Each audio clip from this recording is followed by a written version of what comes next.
¿Qué tal, colegas? El día de hoy vamos a revisar uno de los temas más importantes para el examen nacional. Y no solamente eso, si eres un médico en un área de urgencias, ya sea médico general, médico especialista, médico residente, necesitas conocer a la perfección ATLS, porque verdaderamente es un programa que salva vidas. Y el día de hoy es un video un poquito diferente. Quiero regresarme a esos primeros videos que grababa de manera continua, de manera más esporádica, en donde había algunas anécdotas, algunos chistes, tratábamos de entender el tema y ese quiero que sea el video del día de hoy. Quiero que ese sea nuestro mantra, entender antes de memorizar, porque ATLS de eso va, de entender a cada paciente, de tratarlo de una manera oportuna, efectiva e inmediata para poder salvar la vida de nuestros pacientitos. Si bien es un tema extenso, es un tema muy bonito que seguramente vamos a disfrutar y el día de hoy nos vamos a basar en la 11ª edición,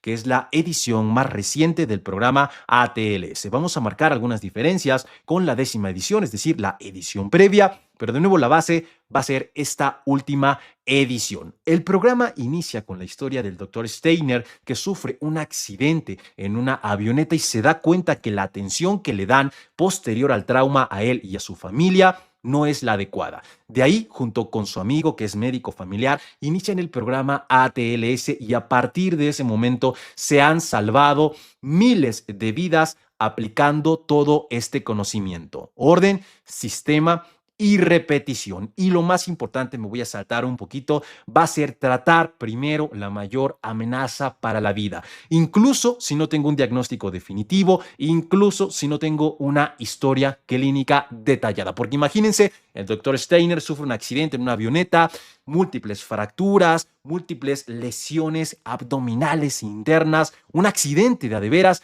Llega al hospital y le preguntan de qué está construido el techo de su casa, cuántos baños tiene, si tiene o no mascotas. Evidentemente, eso no sirve para nada en un paciente de trauma. Eso es lo primero que quiero que recordemos. Aquí el objetivo es salvar la vida de nuestros pacientes.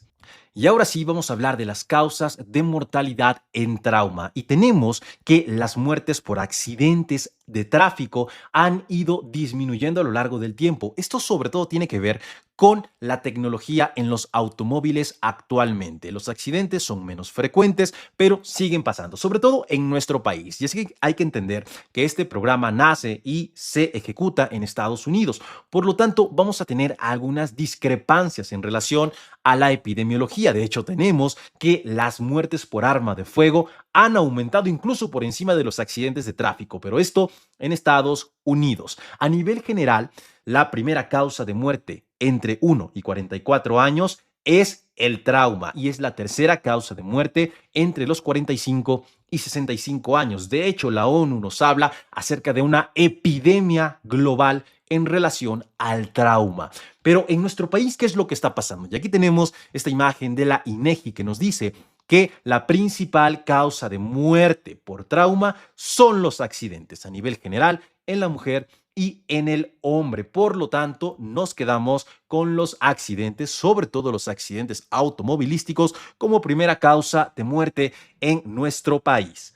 Y continuamos con la distribución trimodal de la muerte, y esta es otra parte de la cual no se habla en esta 11ª edición, pero que es muy importante y que traemos de la edición previa. Tenemos 3 picos de mortalidad. El primer pico, que se presenta segundos o minutos posterior a la lesión. Aquí tenemos lesiones muy graves. Hablamos de lesiones a nivel del encéfalo, de la médula espinal, ruptura cardíaca, aórtica o de grandes vasos, en donde en realidad no podemos hacer nada, lamentablemente. El segundo pico se presenta en los primeros minutos u horas posterior a la lesión. Aquí encontramos todo lo que vamos a revisar el día de hoy. Lesiones en donde nosotros, aplicando el programa ATLS, podemos salvar la vida de los pacientes. Hematoma sub o epidural, en donde no es que lo vayamos a tratar nosotros directamente, pero si encontramos a algún paciente a lo mejor con un Glasgow menor a 8, debemos saber que hay que intubarlo de manera inmediata. Laceraciones hepáticas, que de nuevo, no es que lo vayamos a tratar de manera inmediata,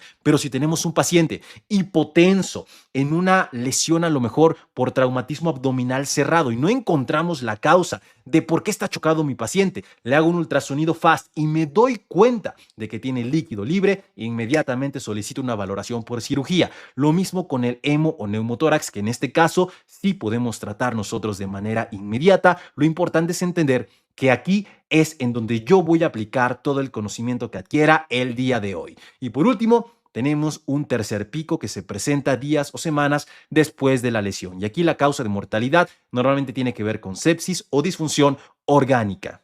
Nos pasamos a los objetivos de ATLS y aquí ya tenemos el principal cambio con la 11ª edición. Se agrega X al principio del algoritmo del manejo del paciente de trauma. Y es que hay que entender que una hemorragia externa exsanguinante va a producir la muerte de mi paciente de manera más rápida que cualquier otra cosa, incluso antes que una alteración de la vía aérea. Pero quiero que entendamos esto: hemorragia externa exsanguinante. Esa va a ser la clave. De ahí continuamos con A, B, C, D y E, como ya conocemos. Y lo que hablamos al principio, hay que tratar primero la mayor amenaza para la vida, incluso si no tengo diagnóstico definitivo, incluso sin una historia clínica detallada. Y eso lo vamos a estar aplicando a lo largo de todo el programa. Vamos con la evaluación inicial y en este caso nos vamos a enfocar sobre todo en la evaluación primaria. ¿De qué va toda esta evaluación inicial? ¿Qué es lo que voy a hacer cuando llega el paciente a mi hospital? Primero, evaluación y manejo prehospitalario, corroborar toda esta parte. De ahí, triage o triaje, evaluación primaria y reanimación inmediata. Todo lo que vamos a ver el día de hoy va a estar en esta parte y es lo principal que quiero que se lleven de esta clase. De ahí continuamos con los anexos de la evaluación primaria, es decir, todos los estudios que vamos a realizar en esta primera parte. Reevaluación, pasamos a la evaluación secundaria, que es todo lo que no entra en la evaluación primaria. Ahí sí vamos a revisar a nuestros pacientes desde la cabeza hasta los pies a detalle. De ahí nos pasamos a los anexos de la evaluación secundaria y terminamos con traslado y tratamiento definitivo. De nuevo, aquí la parte importante es identificar las lesiones potencialmente mortales y en ese momento indicar tratamiento. Todo con orden, sistematización y repetición. Ahora, en la práctica esto es simultáneo. Me voy a regresar un poquito. Si tenemos una hemorragia externa exsanguinante, pero también nos damos cuenta que mi paciente no puede respirar de plano o está inconsciente, estoy aplicando un torniquete, por ejemplo, y también estoy preparando todo para una vía aérea definitiva. Si bien esto nos ayuda, no nos podemos casar específicamente con hacerlo uno tras otro. Es un esquema para nosotros no perdernos en la práctica, en la vida real, pero en general se hace de manera simultánea. Esto seguramente lo podrán confirmar nuestros colegas urgenciólogos, pero hay que seguir ATLS para evitar errores. Nos vamos con la primera parte, fase prehospitalaria. En este caso vamos a tener un manejo previo por paramédicos y él va a notificar al hospital receptor. Bueno, esto de manera ideal, ¿no? Nos va a avisar: oye, ¿sabes qué? Voy a llegar con un accidente, traemos 5 heridos por un accidente automovilístico, a lo mejor un autobús o una situación de estas, y en ese caso ya nos vamos a ir preparando.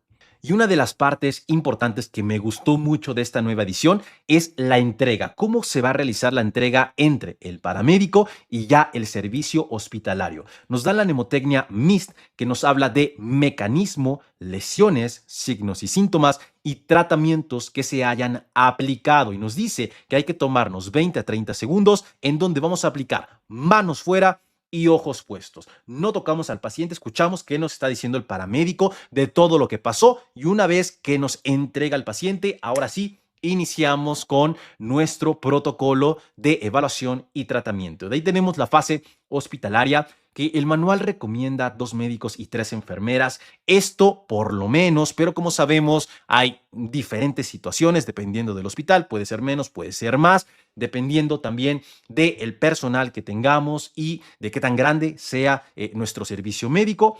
Pero lo importante es tener un líder que es el que va a estar dando todas las indicaciones y va a estar revisando que todo se haga de manera adecuada, y un médico que esté realizando como tal el programa de ATLS, y las enfermeras que también estén realizando el programa y ayudando en toda esta parte de aplicación de medicamentos y todo lo que conlleva el tratamiento de enfermería. Entonces, informe de los servicios de emergencia, lo que se sabe del paciente, que ya vimos en la entrega con MIS, de ahí presentación del personal y asignación de roles, de ahí preparación del personal, equipo de protección personal, que por lo menos se debe de incluir protección de los ojos, una mascarilla o en su defecto cualquiera de las dos, sobre todo la mascarilla, una bata y guantes. Eso es lo menos de equipo de protección personal. Ojalá que sí se aplicara en nuestro país, pero bueno, esa es otra historia. De ahí nos pasamos a las expectativas y objetivos claros, plan esperado para el paciente, incluido el traslado y la preparación de la sala. Necesitamos una sala adecuada. Normalmente se tienen áreas de choque en varios hospitales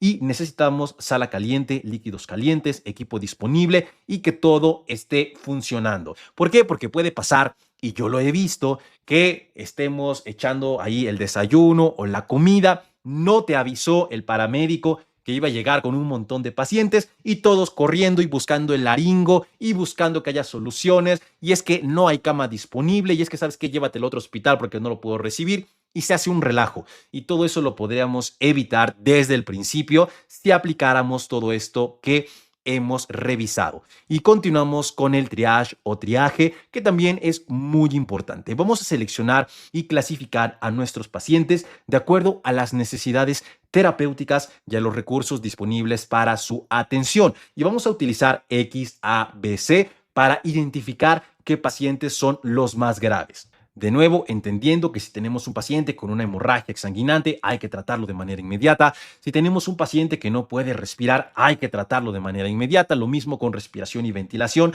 y con circulación en ese orden. Pero en general, todos son pacientes graves que necesitamos tratar de manera inmediata.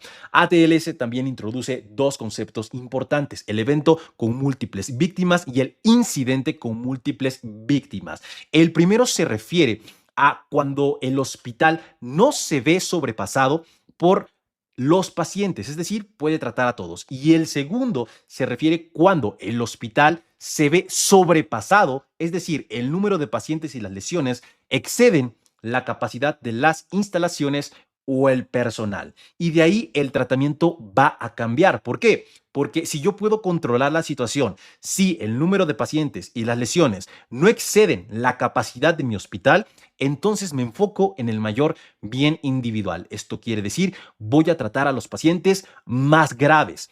Pero ¿qué pasa cuando me veo sobrepasado? Cuando son muchos pacientes. Por ejemplo, ahorita que explotó la pipa de gas justamente aquí en el Estado de México y llegan todos a un hospital, ¿qué es lo que tenemos que hacer? Lamentablemente, en ese tipo de situaciones que uno no se espera, hay que aplicar el mayor bien para la población de heridos. Es decir, voy a tratar a aquellos pacientes que tienen mayor probabilidad de sobrevivir. Una cuestión bastante dura de revisar, de hablar también, pero que necesitamos conocer, sobre todo en estos contextos y sobre todo con la situación que estamos viviendo a nivel mundial con todo esto de las guerras.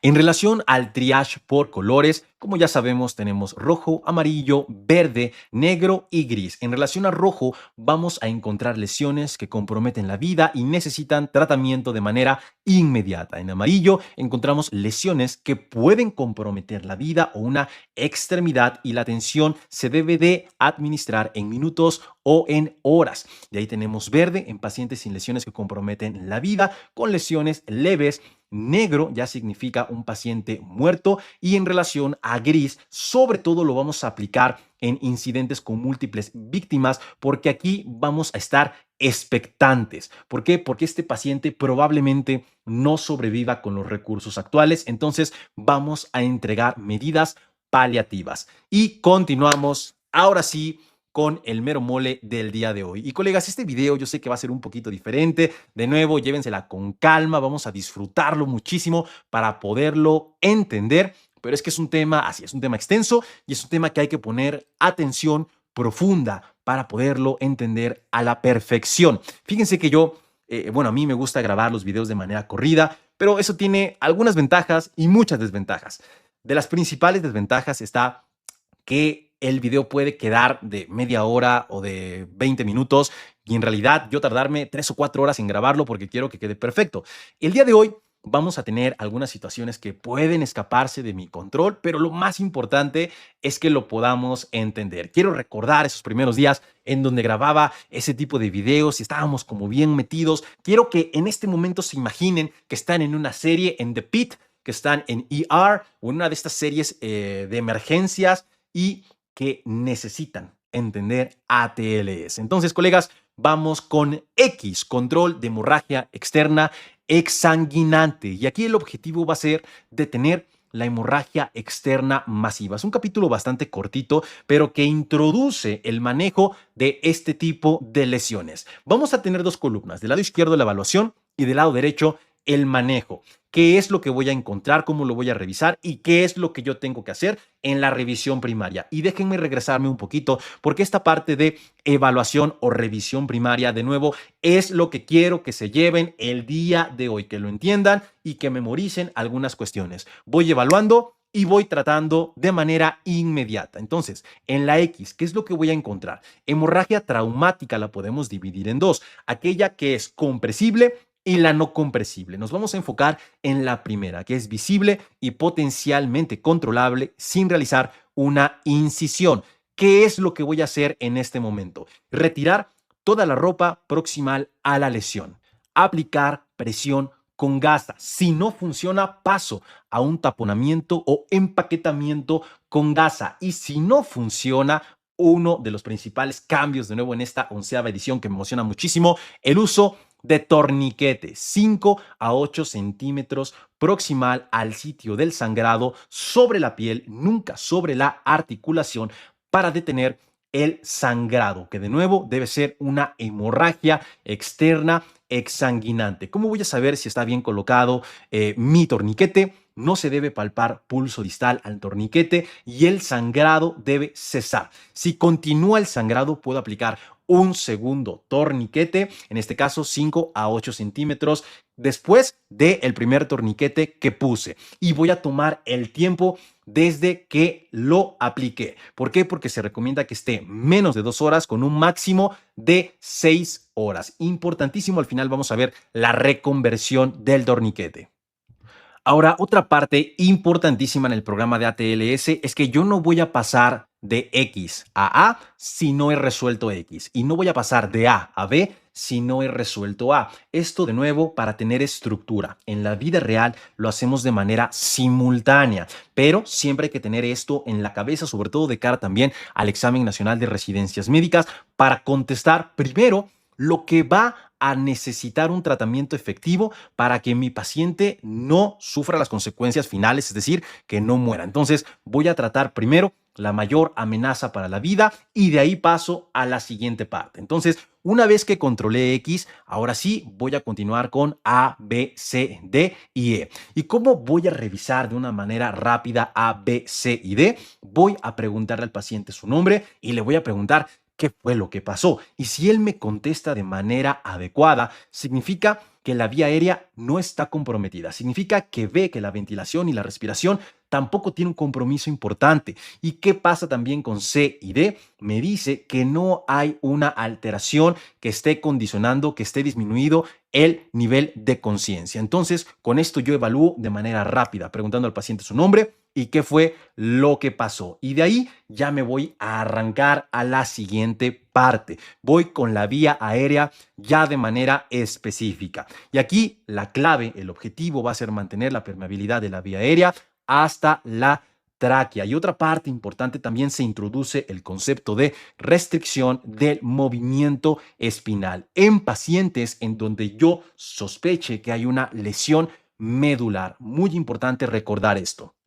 Ahora tengo la parte de evaluación y manejo de la vía aérea. Primero hay que revisar la permeabilidad. Pregunto qué fue lo que pasó, cuál es el nombre del paciente. Si me contesta, significa que mi paciente está consciente y que está orientado. Y tenemos algunas indicaciones en esta parte. Oxígeno a 15 litros por minuto con mascarilla reservorio si tenemos una saturación menor al 94% o si no puedo medir la saturación de oxígeno. Pero ¿qué pasa si mi paciente no me contesta o si me doy cuenta que hay un compromiso de la vía aérea? En ese momento realizo una maniobra de elevación del mentón y deslizamiento mandibular para mejorar la vía aérea. Muy importante también esta primera parte. Nos pasamos a las obstrucciones y aquí podemos encontrar varias cuestiones. Trauma facial severo, sangrado abundante, piezas dentarias, cualquier situación que obstruya la vía aérea. Aquí tengo también algunas opciones a realizar. De cúbito lateral izquierdo hay que aspirar, hay que desobstruir manualmente, hay que realizar tracción mandibular y en caso que sea necesario hay que realizar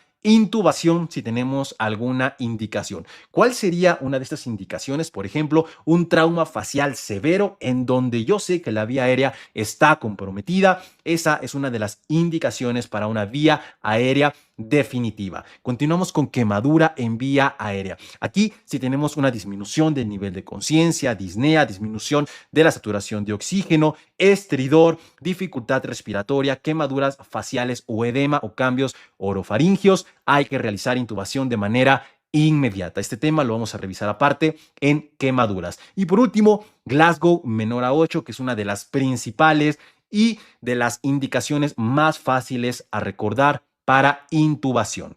También tenemos que hay algunas vías respiratorias, orofaringias, nasofaringias y supraglóticas como la mascarilla laringea que nos pueden servir como puente o como rescate en caso de no poder realizar una intubación. También estas situaciones se pueden aplicar de nuevo si tenemos algún problema para intubar o si estamos realizando algunos intentos y nos damos cuenta que no se va a poder, se puede aplicar una mascarilla laringea. Y continuamos con las indicaciones para la restricción del movimiento espinal, que justamente ya se manejaba desde otras ediciones, pero antes se manejaba a todo paciente. ¿Por qué? Porque un paciente de trauma sospechamos que traiga una lesión a nivel cervical o a nivel de la columna, pero ahora tenemos indicaciones muy específicas para restricción del movimiento espinal. En el adulto vamos a tener nivel de conciencia agudamente alterado, un Glasgow menor a 15. Esa es una de las principales indicaciones. Dolor o sensibilidad en la línea media del cuello o de la espalda. Datos neurológicos focales, deformidad anatómica de la columna vertebral o alguna situación que nos distraiga de un examen confiable, como puede ser un traumatismo muy severo, ¿no? Que si el paciente evidentemente tiene una amputación y no le está revisando bien o tiene mucho dolor justamente por un aplastamiento, pues no te va a decir de manera confiable qué es lo que está pasando a nivel de la columna. Entonces ahí hay que mantener estas medidas de restricción de movimiento. ¿Y cómo lo vamos a realizar? Sobre todo con un collarín rígido. También estabilización manual en línea, que es muy importante para la vía aérea definitiva, y la maniobra de lock roll para revisar a mi paciente de manera lateral. Uno de los cambios importantes también que se trae con esta nueva edición es la tabla rígida. Ahora se recomienda solamente para traslados y hay que utilizarla el menor tiempo posible. Lo único que nos ayuda básicamente es a realizar traslados, porque para realizar una inmovilización se menciona que no nos ayuda tanto. Antes sí había que dejarla hasta que terminaras todo, pero ahora solamente para traslados y situaciones muy específicas. Y ahora ya le puse mi collarín a mi paciente, estoy continuando con ATLS. ¿Cómo le voy a quitar el collarín o cuándo se lo voy a quitar? Para eso tenemos Nexus. Estos criterios nos van a ayudar a saber si tengo que realizar o no una radiografía a mi paciente y si le puedo quitar o no el collarín a mi paciente. Si sospechas una lesión cervical, vamos a mantener la restricción de movimiento hasta la revisión secundaria. Aplicamos Nexus y si tenemos un bajo riesgo, retiramos el collarín. Para eso nos sirve estos criterios que también están muy padres. En relación a la intubación, aquí la parte importante para el examen nacional es entender cuáles van a ser las necesidades de intubación de manera inmediata. ¿Cuáles van a ser esas indicaciones? Las podemos dividir en aquellas que son para proteger la vía aérea y aquellas que son para ventilar u oxigenar. En primer lugar tenemos fractura maxilofacial severa, de lo cual ya hablamos, riesgo de aspiración por sangrado y o vómito, son indicaciones para intubación, para una vía aérea definitiva, que aprovechamos para mencionar la definición. Es un dispositivo de vía aérea en la tráquea con un balón inflado distal a las cuerdas vocales. Y ahí también tenemos hematoma de cuello, lesión laringea o traqueal, lesión por inhalación por quemadura y quemadura facial, que también ya vimos, una lesión en la cabeza importante, que el paciente esté inconsciente o combativo, también es otra indicación. De ahí nos pasamos a aquellas en donde se requiere ventilar u oxigenar. Esfuerzo respiratorio inadecuado, hipoxia con una saturación de oxígeno menor al 90% o una presión parcial de oxígeno menor a 60 milímetros de mercurio. Esto a pesar de un oxígeno a alto flujo, no solamente porque lo tenga así, ya tengo que haber aplicado oxígeno, que me voy a regresar. Me encanta regresarme y esto lo hacía un montón cuando empezamos a grabar videos. Déjenme ver dónde está. Aquí está, perfecto. Oxígeno a 15 litros, que antes se mencionaba 10 litros, ahora son 15 litros. Le estoy aplicando oxígeno y a pesar de eso, mi saturación está debajo de 90. Ahí es una indicación de intubación. También hipercapnia progresiva. Otras indicaciones: uso de músculos accesorios, parálisis de músculos respiratorios, respiración abdominal, es decir, que me dé cuenta que mi paciente no puede respirar de una manera adecuada, secundario al trauma, deterioro neurológico agudo o herniación, que normalmente se va a manifestar con un Glasgow menor a 8, y apnea por pérdida de conciencia o parálisis neuromuscular. Todas estas son las principales indicaciones para intubación. Una vez que tengo la indicación, ¿qué voy a hacer? Secuencia de intubación rápida, que yo la recuerdo desde el internado porque me pidieron que me la memorizara, y desde ese momento al día de hoy ha cambiado muchísimo. Tenemos que hay que tener todo el material listo, tenemos fármacos y tenemos pasos específicos para intubar a mi paciente. Primero, tubo de 7 a 9 milímetros, laringoscopio curvo tipo Macintosh. De ahí nos vamos con los fármacos, que son 3: sedante, bloqueador neuromuscular y vasopresores. Estos últimos fármacos, los vasopresores, toman importancia en esta 11ª edición, sobre todo por el riesgo de hipotensión que se puede presentar mediante el sedante o la propia intubación. En relación a los sedantes tenemos etomidato, ketamina, también se menciona fentanil. Se puede utilizar el sedante dependiendo de cada paciente. Antes se recomendaba etomidato y succinilcolina, pero ahora podemos utilizar cualquiera de estos. En relación al bloqueador neuromuscular, succinilcolina y rocuronio van a ser los fármacos que podemos utilizar, y en vasopresores, fenilefrina, epinefrina y metaraminol. Otra parte importante es que hay que iniciar la resucitación previamente a la intubación, de nuevo por el riesgo de descompensación que se puede presentar. De ahí, posicionamiento y monitorización. Continuando con los pasos, ahora sí, propiamente de la intubación, tenemos la estabilización manual en línea, presión cricoidea, posicionamiento, preoxigenación y oxigenación apneica. Estas dos últimas partes son muy importantes, sobre todo en el contexto de estar intentando intubar a mi paciente y esos periodos de apnea que se pueden llegar a presentar. Es muy importante por eso la preoxigenación y estar oxigenando en todos estos momentos. Ahora, ¿cuántos intentos se pueden realizar? 3 intentos por operador, con un intento de rescate por un operador experto. Y en caso de que no se pueda intubar, no hay que estar intentando una y otra vez porque podemos generar edema. Ahora, esto de nuevo desde el punto de vista de estudio. En la vida real pasan un montón de cosas diferentes, sobre todo en anestesia y urgencias, que son los maestros de la intubación. Pero hay que intentar 3 veces, de ahí 1 por un operador experto, y si no, nos vamos a la vía quirúrgica. Esas van a ser las principales indicaciones, o que de plano nos demos cuenta que hay una lesión facial o de la vía respiratoria superior que nos va a impedir que realicemos la intubación. En ese momento nos vamos a la crico. Cricotiroidotomía quirúrgica con bisturí 10 o 15 y tubo endotraqueal 6. Lo primero que hay que realizar es una incisión vertical cutánea. Esto va a permitir la exposición de los tejidos. Vamos a localizar la membrana cricotiroidea y a partir de ahí vamos a realizar una incisión. Esta incisión va a ser transversal y de ahí vamos con el mango del bisturí a realizar una apertura y una ampliación de la herida para poder introducir el tubo. A grandes rasgos, eso es lo que se realiza. Ojalá que nunca nos toque realizarla, porque a mí me daría, la verdad, bastante miedo, por no decir otra palabra. Y es que, bueno, es una cosa ahí de urgencia, pero en teoría hay que realizarla. Y por último tenemos la relación de la saturación de oxígeno y la presión parcial de oxígeno, recordando que por debajo de 90 y que esto se relaciona con una presión parcial de oxígeno menor a 60. Y cuando indicamos oxígeno suplementario y aún así tenemos estos valores, por debajo sería indicación de intubación. Nos pasamos a B, colegas, que ya se viene una de las partes más importantes, porque aquí encontramos temas muy específicos, respiración y ventilación. Vámonos con evaluación y manejo. ¿Cuál va a ser el objetivo? Mantener un intercambio gaseoso adecuado con un funcionamiento de pulmones, pared torácica y diafragma. Vamos a realizar inspección, auscultación y palpación. También vamos a meter ahí la percusión que se menciona en la edición previa de ATLS, que también es importante. ¿Qué es lo que voy a encontrar y cómo lo voy a manejar?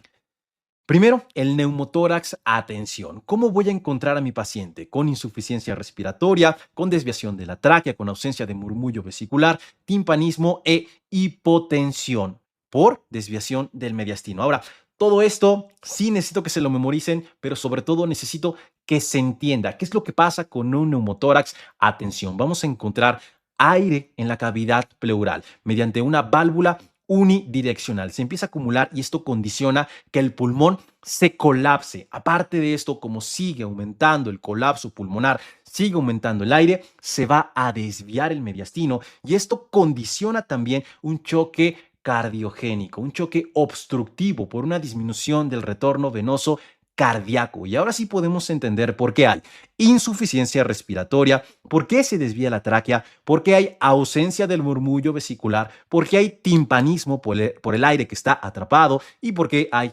hipotensión. ¿Qué es el tratamiento que voy a indicar en este momento, que voy a realizar para un neumotórax? Atención, lo primero es una toracostomía con aguja, ya sea en segundo o quinto espacio intercostal. No se prefiere ninguno sobre otro en esta 11ª edición. Después de eso, el tratamiento definitivo va a ser con un tubo torácico en el quinto espacio intercostal. Y hay que recordar la línea media clavicular para la toracostomía con aguja en el segundo espacio intercostal y vamos a realizar la toracostomía también con aguja y la aplicación de cualquier tubo torácico en el quinto espacio intercostal entre la línea axilar media y anterior. No se preocupen, todo esto lo vamos a revisar en otro video de manera específica, pero quería que lo recordaran desde esta parte. De ahí nos pasamos con el hemotórax masivo. Aquí vamos a encontrar insuficiencia respiratoria, ausencia de murmullo vesicular y la parte clave, matidez e hipotensión. Y todo esto, ¿por qué? Porque en el espacio pleural vamos a encontrar sangre de manera masiva y esto va a condicionar justamente la matidez y la hipotensión mediante dos procesos. En primer lugar, por la cantidad de sangre que ahí vamos a encontrar y en segundo lugar, porque también produce una disminución del retorno venoso cardíaco. Si bien no hay definiciones específicas para diagnóstico y tratamiento de hemotórax masivo en la 11ª edición, lo vamos a revisar aparte, no se preocupen. En relación al tratamiento, toracostomía con tubo en el quinto espacio intercostal, si tenemos un volumen mayor a 300 mililitros. Cualquier tipo de hemotórax, el nombre que sea, tenemos más de 300 mililitros, indicamos toracostomía con tubo. Continuamos con el neumotórax abierto y aquí básicamente encontramos una lesión abierta en el tórax, además evidentemente dolor e insuficiencia respiratoria. Para un neumotórax abierto el tratamiento va a ser cerrarlo con un parche o gasa por 3 puntos para evitar el efecto de válvula. Muy importante para que de esta manera no se cierre completamente el defecto. De ahí tenemos el tórax inestable, que podemos encontrar dos definiciones, la radiológica y la clínica. La primera se refiere a 2 o más costillas consecutivas fracturadas en 2 o más sitios, pero la parte importante es la clínica. Encontramos un movimiento paradójico de la pared torácica. Además de esto, encontramos dolor e insuficiencia respiratoria. Aquí el tratamiento va a ser valorar intubación, higiene pulmonar y analgesia. Y por último tenemos el taponamiento cardíaco, en donde vamos a encontrar la triada de Beck, ruidos cardíacos velados, ingurgitación yugular e hipotensión por un choque también obstructivo en este caso. Y además encontramos murmullo vesicular presente en ambos hemitórax. ¿Por qué? Porque la vía respiratoria no se encuentra afectada. En este caso, el tratamiento va a ser una pericardiocentesis guiada por ultrasonido. El ultrasonido está cobrando mucha importancia y ATLS lo sabe. Después de una toracostomía con tubo, vamos a reexaminar el tórax y hay que solicitar una radiografía. Durante ya la revisión primaria se puede solicitar, pero también la revisión secundaria para corroborar que el tubo esté colocado de manera adecuada. Y otra parte importante que se me estaba pasando decirles, que el quinto espacio intercostal se va a encontrar en relación con el pliegue inframamario. Es un cambio importante porque antes se consideraba a nivel del pezón. Y nos pasamos con C, que también vamos a encontrar algunos cambios. Aquí, ¿cuál va a ser el objetivo? Identificar y tratar el compromiso circulatorio o shock. Y vamos a regresarnos un poquito para corroborar todo esto de los objetivos en cada uno de los pasos de mi algoritmo de tratamiento en trauma. En X, detener la hemorragia externa masiva. Ese es mi objetivo. ¿Cómo? Ya lo revisamos, sobre todo con el torniquete. De ahí en A, ¿cuál va a ser mi objetivo? Mantener la permeabilidad de la vía aérea hasta la tráquea. Sobre todo, tener en cuenta cuáles van a ser las indicaciones de intubación. Eso es lo importante. De ahí nos pasamos a B. En B, ¿cuál va a ser mi objetivo? Mantener un intercambio gaseoso adecuado con funcionamiento de mis pulmones, de la pared torácica y del diafragma. Y ahora en C, ¿cuál va a ser mi objetivo? Identificar y tratar el compromiso circulatorio o shock. Ese va a ser el objetivo. Y recordando que shock se refiere a un estado de perfusión tisular y oxigenación insuficiente. ¿Qué es lo que voy a encontrar del lado izquierdo y cómo lo voy a tratar del lado derecho? Primero hay que estar valorando la frecuencia cardíaca porque es el primer signo de hipovolemia y se introduce también otro término, el índice de shock, que se va a tomar con la frecuencia cardíaca y la presión arterial sistémica se divide y si el valor es mayor a 1 nos habla de una mortalidad elevada. De ahí me voy a identificar las fuentes de hemorragia externa, que esto ya se resolvió en X. Y algo importante del tratamiento, voy a iniciar reanimación con líquidos tan pronto como yo me dé cuenta que hay signos o síntomas de pérdida de sangre. Y me voy a adelantar un poquito porque este cambio es también muy relevante. Hemoderivados son los líquidos ideales para reanimación. Se prefiere sangre completa y en caso de que no tengamos, hay que tener una relación 1-1-1, paquetes globulares, plasma y plaquetas. Ese va a ser mi tratamiento de elección. Si no tengo hemoderivados, entonces sí, paso con los cristaloides. Un cambio también importante que ha demostrado que se disminuye la mortalidad mediante la aplicación de estos pasos. Continuamos buscando fuentes de hemorragia interna y aquí en tórax ya lo valoré en B y me regreso un poquito también porque aquí se dan cuenta tenemos también hipotensión con una C y un asterisco. Esto porque también, aparte de afectar la ventilación, evidentemente también afecta la circulación. Entonces, si ya revisé el tórax, me voy a buscar abdomen, pelvis y huesos largos, en ese orden para buscar causas de hemorragia. Si estoy en abdomen, voy a buscar distensión abdominal, heridas penetrantes, datos de equimosis. Si estoy en pelvis, sensibilidad suprapúbica, rotación de cadera, sobre todo crepitación. Si estoy en huesos largos, digo muy evidente, heridas, contusiones y crepitación. ¿Cómo lo voy a tratar? Si sospecho una hemorragia interna, hay que solicitar un FAS o un lavado peritoneal diagnóstico y si es positivo, inmediatamente voy a solicitar una interconsulta a cirugía. De nuevo, no es que yo lo vaya a tratar de manera específica, pero sí le voy a pedir al cirujano que acuda para que él decida el tratamiento inmediato, que seguramente es quirúrgico. De ahí en pelvis, ¿qué voy a hacer? Voy a valorar la estabilidad, voy a solicitar una radiografía y voy a estabilizar la fractura con un pelvic binder o con una sábana y evidentemente solicitar interconsulta a traumatología. Y eso es lo que voy a realizar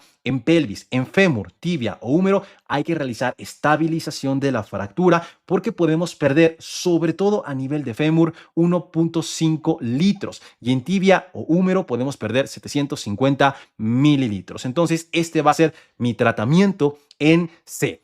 También encontramos otras causas de shock que no vamos a revisar de manera específica, pero que hay que conocer. El obstructivo, que ya vimos, ese sí, cardiogénico y distributivo. Continuamos con la reposición de volumen y aquí lo primero es detener la hemorragia, que ya estuvimos haciendo desde X, también ya estoy realizando en C y de ahí voy a reponer volumen. De nuevo, hemoderivados son los líquidos ideales para reanimación. Si no tenemos, utilizamos cristaloides y utilizamos 250 a 500 mililitros en adultos y 10 mililitros por kilo en niños menores de 20 kilogramos. También disminuimos los líquidos con esta nueva tendencia a individualizar el paciente y evitar el uso excesivo de líquidos. Muy importante recordar esa parte. Catéteres cortos y gruesos, 16G o mayores. Hipoperfusión permisiva, otro dato importante, que voy a utilizar una presión sistólica de 90 milímetros de mercurio hasta controlar el sangrado si es que aún se presenta. Pero si ya lo tengo controlado, me voy a ir por encima de 100 milímetros de mercurio. Y por último tenemos el ácido tranexámico, que se recomienda 1 gramo en las primeras 3 horas, seguido de una infusión de 1 gramo durante 8 horas. O 2 gramos en dosis única, que este protocolo se prefiere en muchos centros de atención. ¿Qué es lo que voy a buscar? Normalizar la frecuencia cardíaca y la presión arterial, sobre todo en el área de urgencias, porque es lo que necesito de manera inmediata. Pero ya pasado el tiempo, la diuresis es lo que me va a ayudar y voy a buscar una diuresis de 0.5 mililitros por kilo por hora en adultos y de 1 a 2 mililitros por kilo por hora en el paciente pediátrico. Si no funciona mi tratamiento, hay que repetir esta secuencia. Y ATLS, colegas, se trata de repetir, estar evaluando a cada rato, regresarme, la vía aérea está correcta, la ventilación es buena, la circulación está funcionando. Si no, me regreso las veces que sea necesaria y lo voy tratando de manera inmediata. Y aquí tenemos la hemorragia y la severidad de acuerdo a ATLS 11ª edición. Quiero que nos enfoquemos en la hemorragia mayor o importante, sobre todo en los datos específicos en relación a la frecuencia cardíaca por encima de 120, la presión sistólica por debajo de 90 y el déficit de base, que va a ser menor a 10. Esto es lo importante a recordar porque es donde encontramos valores numéricos y esto sería indicación para protocolo de transfusión masiva. ¿Cómo se define este protocolo? Más de 10 paquetes globulares en las primeras 24 horas o más de 4 unidades en 1 hora. Yo diría que esta es la parte más importante de la hemorragia en relación a ATLS 11ª edición, porque aún hay que recordar esta parte de la 10ª edición y que se sigue utilizando en México, que es la clasificación de la pérdida sanguínea de acuerdo a clase 1, clase 2, clase 3 y clase 4 en relación a la pérdida de sangre en mililitros y al porcentaje. Vamos a revisarlo esto de manera específica. Clase 1, pérdida de 750 mililitros. Clase 2, 750 a 1500. Clase 3, 1500 a 2000. Y clase 4, más de 2000, que se corresponde a un porcentaje. Clase 1, menos de 15% de pérdida de sangre. Clase 2, 15 a 30%. Clase 3, 30 a 40% y clase 4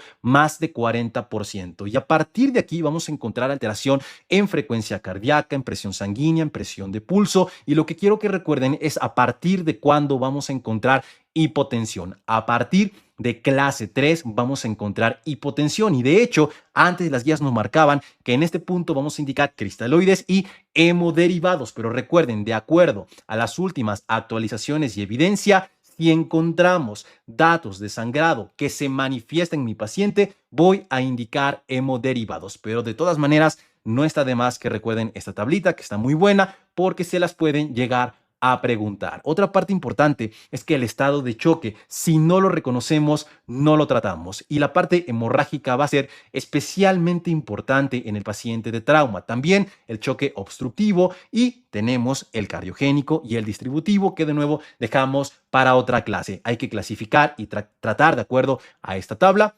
Y la uresis va a ser el mejor valor de respuesta al tratamiento pasado el tiempo. Algo que me gusta de esta nueva edición de ATLS es que especifica muchísimo los tratamientos y se enfoca en cada paciente. Y lo que antes era ATLS, como a todos ponles collarín, a todos pásale 1 litro de cristaloides, si están chocados, a todos déjales la tabla, a todos hay que intubarlos si tienen estas indicaciones. Ahora se enfoca y se centra en cada paciente. Si bien es un poquito más complicado, yo creo que va a traer mucho beneficio en la vida real. Y continuamos con el FAST. En este caso, la evaluación con ultrasonido focalizada en trauma. La parte más importante es recordar las 4 partes que valora: pericardio, la fosa hepatorrenal, la fosa esplenorenal y la pelvis o saco de Douglas. Estos espacios es en donde normalmente podemos encontrar sangrado o líquido libre que justamente nos den la indicación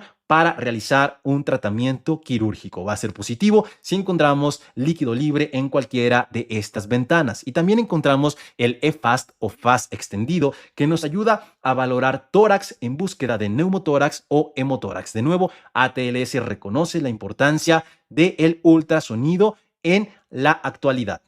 El lavado peritoneal diagnóstico solamente lo vamos a solicitar si no tenemos más bien el FAST disponible. Y aquí, ¿cómo se va a realizar? Colocación de sonda gástrica y urinaria para descompresión. De ahí tenemos el abordaje infraumbilical o supraumbilical. Vamos a realizar una aspiración en la cavidad peritoneal y a partir de esto vamos a indicar si es positivo, si encontramos 10 cc de sangre o contenido gastrointestinal. La realidad es que el ultrasonido ya se encuentra en todos lados y el lavado peritoneal diagnóstico cada vez se utiliza menos, pero sobre todo en nuestro país aún se sigue realizando o aún se puede realizar. Y las indicaciones del APE, otro tema muy importante que seguramente recuerdan, cuando voy a indicar cirugía en relación a traumatismo abdominal. Trauma abdominal cerrado con hipotensión y FAST positivo, indicación del APE. Trauma abdominal cerrado con lavado peritoneal diagnóstico positivo, LAPE, trauma abdominal abierto por arma blanca más hipotensión, LAPE, trauma abdominal abierto por arma de fuego que atraviesa la cavidad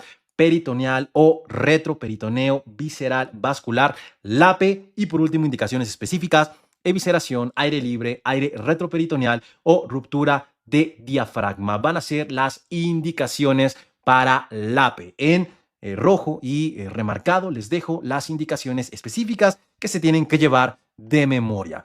Nos pasamos a las fracturas en relación a la pelvis y encontramos fracturas que pueden ser en libro abierto, podemos encontrar fracturas cerradas que afortunadamente son la gran mayoría y tenemos también la ruptura vertical. Ahora, la primera y la última son las más importantes porque es en donde podemos tener el mayor sangrado y esto hay que tratarlo de manera inmediata porque la mortalidad asciende hasta un 50%.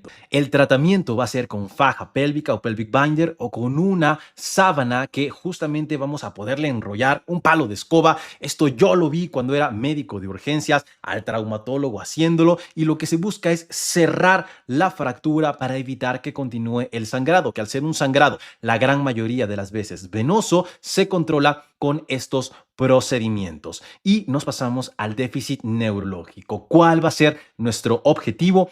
Prevención y tratamiento de la hipoxia y la hipotensión. Y es importante entenderlo porque no es como que yo vaya a tratar el hematoma extradural o subdural, pero ¿qué voy a hacer para que mi paciente no tenga hipoxia y no se hipotense? Eso es lo que importa. Primero, ¿cómo voy a clasificar el traumatismo craneoencefálico? Leve, moderado o severo. Y voy a evaluar tres cosas. La escala de coma de Glasgow, que es de memoria, no hay opción, la reacción pupilar y datos de lateralización o focalización neurológica. ¿Y cómo voy a iniciar el manejo? Oxígeno, si tenemos una saturación debajo de 94%. Vía aérea definitiva, si tenemos indicación, hay que evitar las vías nasofaringeas si tenemos datos de una fractura de base de cráneo, una presión arterial sistólica por encima de 100 milímetros de mercurio, es lo que se recomienda para que mi paciente esté en condiciones neurológicas adecuadas. Ahora vamos con situaciones específicas. Hematoma extradural o epidural, el hematoma subdural lo vamos a revisar de manera específica en la segunda parte de ATLS, pero hay que mencionarlo. Si también podemos encontrar otro tipo de hemorragias, hemorragia parenquimatosa, subaracnoidea, contusión cerebral, trauma penetrante y la temida herniación. Hay otro concepto que se introduce en ATLS 11ª edición, que es el neuroworsening, que se refiere a una disminución motora en la escala de coma de Glasgow, alteración pupilar, nuevo déficit motor focal, triada de Cushing, que se caracteriza por bradicardia, respiración irregular y aumento en la presión de pulso. En estos casos, en neuroworsening o en herniación, hay que tomar medidas urgentes para salvar la vida de mi paciente. Intubación, analgesia y sedación, terapia hiperosmolar con manitol o solución hipertónica al 5%, elevación de la cabeza a 30-40 grados o Trendelenburg invertida si tenemos alguna lesión cervical y por último hiperventilación transitoria, esto solamente como medida de salvamiento. Otras partes a tratar y que también debemos controlar en el paciente con algún daño neurológico, controlar el sodio, la glucosa, la profilaxis anticonvulsiva con fenitoína o con levetiracetam por 7 días. Si tenemos una escala de coma de Glasgow, un traumatismo penetrante, un TSE moderado o alguna situación específica como un hematoma extradural o subdural, esto también se agrega y es muy bueno que lo sepamos, la profilaxis para evitar convulsiones. ¿Qué no tenemos que hacer? Hiperventilación profiláctica. Solamente recuerden que es una medida transitoria para salvar al paciente. Terapia hiperosmolar en todos los pacientes, esteroides, furosemida o hipotermia profiláctica. Todo eso hay que evitarlo. Y también tenemos las lesiones medulares que pueden ser aisladas o pueden ser concomitantes. La gran mayoría van a ser cervicales y este tema lo revisamos en otro video aparte en donde revisamos justamente trauma medular y trauma de columna. Otros dos conceptos a recordar: shock neurogénico, que se refiere a hipotensión más bradicardia, y el shock medular o espinal, que se llama así de manera incorrecta, pero se refiere a una pérdida transitoria del tono muscular y arreflexia distal a la lesión.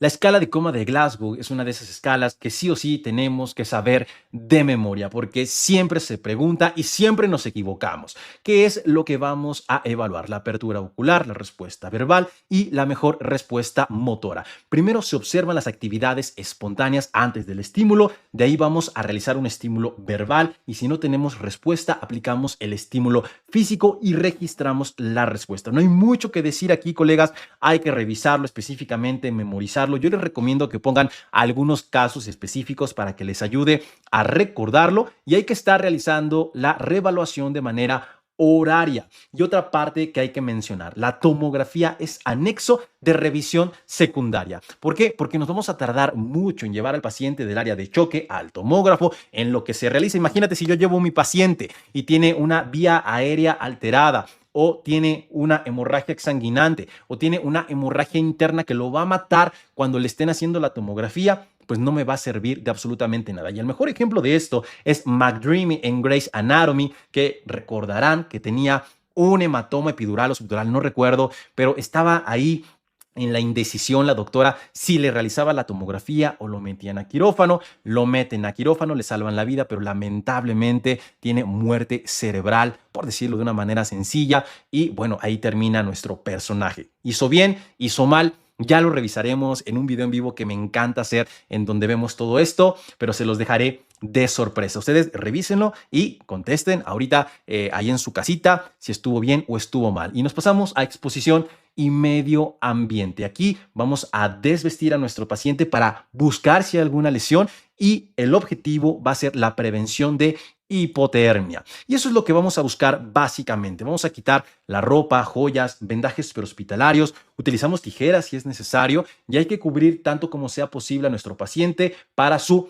privacidad. Lo importante es buscar hipotermia, que se refiere a una temperatura corporal por debajo de 35 grados centígrados, o hipertermia por encima de 37,5 y severa cuando está por encima de 40,5. ¿Cómo voy a tratar la hipotermia? Con un ambiente cálido, mantas térmicas y líquidos tibios. Y la hipertermia, la manera más rápida es la inmersión en agua fría, pero no siempre se tiene disponible, así que podemos utilizar compresas de hielo y ventiladores para mejorar la evaporación. Con esto finalizamos la parte más importante del día de hoy. Tómense un respiro, váyanse a dar una vuelta o váyanse al gimnasio para desestresarse. Ya vamos con la parte final, que son los anexos de la revisión primaria, y de ahí pasamos a la revisión secundaria. ¿Qué estudios voy a poder realizar durante esta primera parte que me van a ayudar a salvar la vida de mi paciente? Monitorización electrocardiográfica, oximetría de pulso, que debemos buscar esté por encima de 94%, capnografía con un entidal de CO2 entre 35 y 40 milímetros de mercurio, laboratorios, obviamente los voy a solicitar desde que canalizo a mi paciente, una gasometría arterial, lo mismo, sonda gástrica y urinaria se pueden colocar, radiografías, cuáles están permitidas, AP de tórax y pelvis, y siempre portátiles, FAST, EFAS y lavado peritoneal diagnóstico, acceso intravenoso o intraóseo y la inmovilización cervical mediante el collarín. Eso es lo que puedo utilizar a grandes rasgos. Obviamente se utilizan más, menos cosas, pero es lo que nos recomienda el protocolo ATLS. Y nos vamos a la revisión secundaria, que hay que mencionar. no inicia hasta que terminemos la revisión o evaluación primaria. Ya terminé X, A, B, C, D y E. Mi paciente está a salvo. Entonces voy a revisar de manera amplia todas las condiciones que pudiera tener mi paciente. Alergias, medicamentos, patologías previas o embarazo, alimentos o alcohol, ambiente, eventos relacionados con el trauma, el mecanismo de la lesión. Ahora sí, todo lo que se les ocurra va a entrar en la revisión secundaria porque ya salvé la vida de mi paciente. Los anexos de la revisión secundaria, básicamente lo que se les ocurra. Radiografía de lo que quieran, ultrasonido de donde quieran, tomografía de cráneo, de tórax, abdomen, columna, resonancia magnética, sondas, todo lo vamos a aplicar hasta esta parte. Y terminamos con la reconversión de torniquete, ya que el torniquete es una parte nueva que se maneja en ATLS 11ª edición, y cuándo lo voy a retirar y cómo voy a hacer este procedimiento es algo importante y que les va a servir muchísimo. Indicaciones para reconversión. ¿Cuándo es segura? Cuando el paciente está hemodinámicamente estable, cuando tenemos además un método alternativo, ya sea gasas para realizar un empaquetamiento o mecanismos para presión, o incluso ya si tenemos al especialista ahí para que lo repare de manera inmediata. El tiempo de aplicación debe ser menor a 6 horas. Por lo tanto, ¿cuáles son las contraindicaciones? Que el torniquete haya estado más de 6 horas, porque esto puede generar problemas graves como acidosis y otras cuestiones. También hemorragia por amputación o casi amputación. ¿Por qué? Porque en este caso pues ya podemos mantener ahí el torniquete. Que el paciente también esté en estado de choque sería otra contraindicación. Lo ideal es que esté solamente 2 horas el torniquete, pero tenemos como máximo 6 horas. ¿Cómo se realiza el procedimiento? Primero se prepara y se expone, y de ahí vamos a retirar si tenemos algún empaquetamiento, alguna gasa vieja, y hay que tener un torniquete de respaldo. Empezamos a liberar el torniquete, pero aguas, no lo quitamos por completo.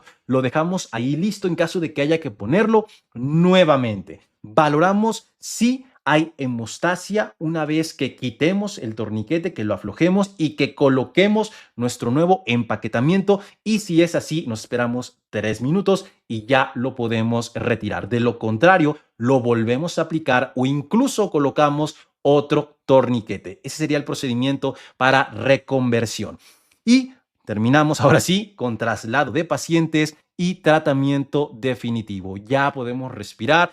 Ya el área de choque está más tranquila, ya nuestro paciente está en condiciones para llevarlo a la tomografía, para llevarlo a quirófano en caso que sea necesario, para llevarlo a observación o dependiendo del hospital, y podemos realizarlo de una manera estable, por decirlo de alguna manera. Y también aquí tenemos el SXABCDE VAR, que nos habla de la situación en relación a ABCDE, bueno, XABCDE, y el trasfondo, la evaluación y la recomendación que nosotros vamos a dar en caso de que traslademos al paciente a otra unidad. Todo esto es importante, de la misma manera que cuando nos entregan a un paciente, un paramédico del área prehospitalaria, nosotros lo tenemos que entregar de una manera adecuada y formal. Y para eso tenemos este acrónimo. Y el tratamiento definitivo, bueno, ya dependerá de la parte especializada. Nosotros hemos terminado y les dejo las consideraciones especiales, colegas, en relación a pacientes pediátricos, pacientes embarazadas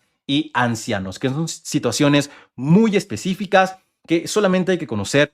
Esto casi no se pregunta. Normalmente ATLS va muy enfocado a traumatismos específicos y qué es lo que tengo que realizar, y ya lo hemos cubierto todo. En otro video específicamente, colegas, vamos a hablar acerca de, vamos a regresarnos todo lo que vimos el día de hoy, que la verdad no fue tanto, pero para que quede bien entendido hay que llevarse su tiempo.